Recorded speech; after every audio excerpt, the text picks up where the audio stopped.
Hello everybody, this is Fernando for the latest Urban Legends video. Alright, let's go ahead and let's do one last entry here for this series. Give this series a rest and then start focusing on another playlist soon. Thank you so much everyone for your suggestions. If you didn't see yours picked this time, no worries. I'll definitely get around to those later on when I come back to the series. This one has to do with a nice little send-off when it comes to our recent Halloween day. So Halloween just came and went the other week, and this story nicely matches up with an urban legend associated with that day, and it also apparently explains why we have jack-o'-lanterns to this very day. Very fascinating stuff. Never ever heard of this urban legend before. It's almost like a tall tale of sorts that's just handed down from time to time. I have no idea how much of any of this is true when it comes to this urban legend, but still, it was a nice little entry to read. But it has to do with this. You're looking at a representation of it now. Let's go ahead and let's talk about the urban legend known as the Stingy Jack. So who was this Stingy Jack? Obviously, that's a pretty impressive name right there, right? He goes by several other names, including Flaky Jack, Drunk Jack, more on that in a minute, Jack the Smith, and then finally Jack-o'-lantern. And this is apparently a person that lived several hundreds of years ago there in Ireland. No one knows exactly what his true name was. No one knows exactly like when he was born and presumably when he ended up dying.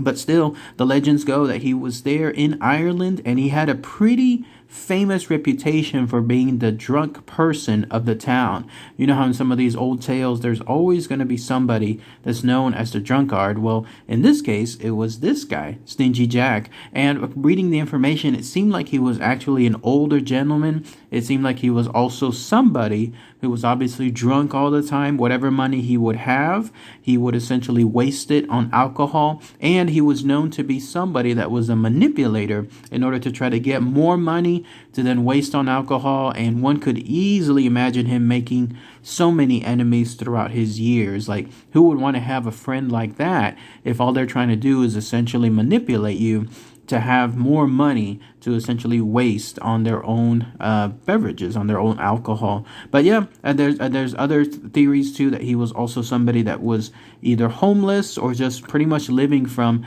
place to place, nothing in terms of any concrete location. But he did so many bad things when it came to trying to get this money, trying to get all this money to essentially fuel his alcoholism, that eventually the legend goes that Mr. Man in Black himself, Satan himself, have heard about all the bad deeds that Stingy Jack had done. And eventually, whenever it came time to collect Stingy Jack's soul, this was one of the few people that the Man in Black himself decided to essentially come up and then retrieve him for his own purpose.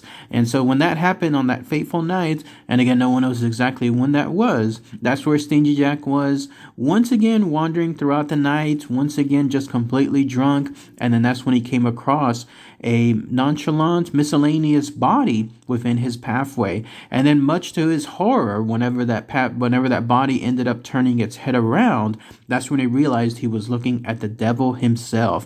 One doesn't know exactly like how Stingy Jack recognized the devil. He must have been drunk, but at least somewhat sober enough to be able to do so. Or there's maybe other telltale signs as well that he had come across this particular entity. But yes, with regards to this encounter, it was fateful enough to happen where the devil was there to claim his soul because of all the bad things that Stingy Jack had done. And he also was almost aware that it was his due time as well because of everything bad that he had done too. But interestingly enough, whenever this was happening, when he was finally going to give up his soul, Stingy Jack was apparently witty enough to have the devil come with him for one last drink. In fact, he asked a request. He said, let him drink one last drink of ale before he went to hell himself. And so when Satan heard this, he almost according to the legends, thought to himself, this guy definitely has some balls when it comes to him to be able to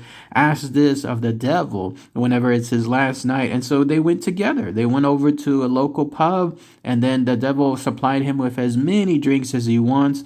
as he wanted, knowing, of course, that once that night was finished, that he was going to collect his soul. But then, much to his surprise, again, Jack make another request. He stated that he didn't have any money, which kind of made sense. Everything that I mentioned earlier about him essentially trying to manipulate people to get more money and then wasting all of it. He basically didn't have anything on him. But there was the bartender, maybe not realizing, of course, who was his companion. But there was the bartender needing to have that money paid. And so Jack let him know that if he could in turn have Satan pay the tab, then he would go on to hell with him just as is. Nothing in terms of him putting up any kind of fight or anything like that. But interestingly enough, this is where things take a twist. The way the story goes, Stingy Jack somehow convinced Satan to pay the tab by having Satan turn into a silver coin. I don't know what the value of that silver coin was, but apparently it was enough to essentially cover everything as far as those drinks that Stingy Jack had. Why he had to turn into a silver coin is another kind of unique twist that didn't really make too much sense to me.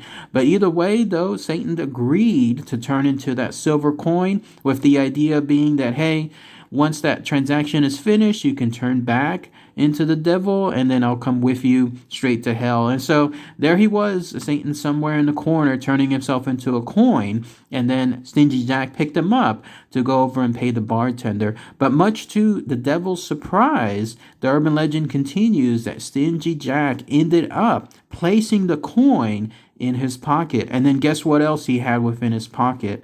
A crucifix. He had a crucifix, for whatever reason, a small crucifix right there within his pocket. And this, of course, made things very, very bad for the devil, because now he was right next to a crucifix, essentially touching it, and there was no way for him to be able to escape from it because of the crucifix's grasp. There was no way for him to turn back into the devil or to get out of that situation. So Stingy Jack had essentially manipulated the devil into a literal corner. And when that happened, he told Satan, he said, all right, I'm going to let you out, but you have to promise me one thing. In exchange for getting you away from that crucifix, you must spare my soul for at least 10 years. That was his demand. And then Satan, realizing that, yes, there was really no way out of it for him, he agreed. It's interesting, too, because apparently while Stingy Jack didn't keep his word on certain things, the devil would. And so he was released, the crucifix was removed, and then the devil was gone. And sure enough, he kept his word for the next 10 years. But 10 years to the date of that tricky deal, that's when Jack suddenly realized later on, again 10 years, that time was up. He once again saw the devil right in his pathway, and there he was, ready to collect his soul. He was there to take back what was his from a decade ago. And so once again, Jack said, okay, I'll go straight to hell with you. I just have one single demand. That's it. And naturally, the devil would be a little bit wary at this point, but the demand seemed easy enough. He stated to the devil, Stingy Jack said that if I could have one apple, then I'd be good. I'm starving. I could just need one apple. I just want to eat that one apple, and then I'll go with you to hell. And so once again, Satan followed him over to one of the nearby apple trees. I'm guessing this was a tree that must have been either in Stingy Jack's house or someone else's house, whatever that is. But as he went up into the tree, somehow Stingy Jack had a whole bunch of crucifixes with him. Maybe he was planning this ahead of time. Maybe he had planted those crucifixes in his pocket and had kept them just in case, or maybe he had placed those crucifixes within the top of the apple tree, who knows how far back when, realizing that at one point this deal of 10 years was going to come up. And so he had 10 years to come up with a plan. And so either way, though, when he went up to that apple tree, the devil was waiting for him below. That's when, much to the Man in Black's surprise, all these crucifixes fell down in a circle. They basically encompassed the devil and kept him trapped there. He once again was not able to get out of that area because the crucifix crucifixes were surrounding him. They were creating some form of invisible bond. There was nothing else that he could do to get out of it. And there was a Stingy Jack once again manipulating the devil out of his release. He stated he wanted to be released. If he wanted to be released at this go around, that he could never ever take his soul. Otherwise, he'll just happily leave the devil trapped within that circle of crucifixes. And so once again, Satan realized that he was outmatched, and he decided that, yes, let me go ahead. If you let me go, I'm gonna make sure you never ever go to hell in terms of your soul, and I'll never come to collect it. And so he was set free. And then once again, Satan agreed, kept his word, and then he was gone. And so that was it, at least with regards to the collection of his soul over to hell. But then things take yet another interesting twist than this. Jack was still, of course, being Stingy Jack. He was there drinking his life away, and eventually his health took his toll. Like when it comes to being an extreme alcoholic like him, eventually his health deteriorated and he ended up dying. But as he went up to heaven, that's when he was stopped. He was told by an angel there that because of everything bad that he did wrong, everything that he did in terms of the manipulation, the drinking, the lies, everything that he did his entire life, there was no way he was going to go to heaven. And so he was banished from it. And so Stingy Jack decided, well, if heaven won't accept me, maybe hell will, because his soul has to go somewhere, right? And so he went down straight to the gates of hell and wanted to get in. Isn't that a little twist, right, when it comes to that? But there he was, the man in black, Satan himself, looking at him, telling him he's sorry, but he promised him that he would never ever take his soul. He was almost like, remember how you trapped me whenever it came to that circle of crucifixes?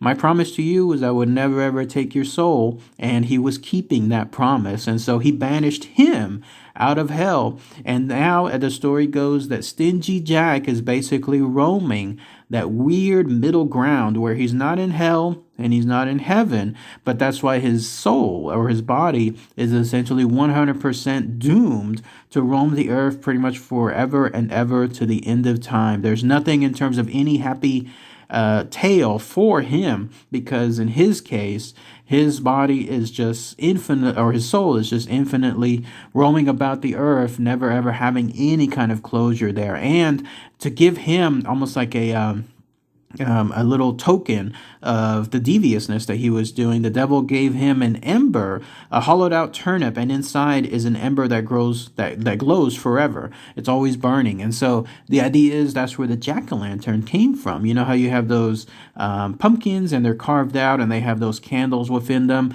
Well, that's essentially coming from Stingy Jack. Stingy Jack is him roaming about the earth with his soul, trying to just find some way to escape his forever torment. And he has this glowing turnip filled with an ember on the inside. And who knows if you may be able to even to see him to this very day. But yes, that's the urban legend associated with Stingy Jack. Isn't that a neat little tale? I know that it's probably like one of those tall tales, like I mentioned earlier, that who knows how much of any of it is true, but it's at least a nice little explanation when it comes to trying to be a deceitful person your whole life, and even trying to deceive the devil himself, and how things turn out bad for you, and how essentially there's always a punishment associated with having all these bad things done. But at least that's, again, the information associated with that. But if anybody has any other local experiences, maybe those of you in Ireland, when it comes to Stingy Jack, let me know. I'd love to hear what your comments are. Maybe, who knows, somebody has some real life experiences, like in terms of encounters, then that'd also be interesting to hear too. But all right, everybody, thanks again as always. Take care. Bye.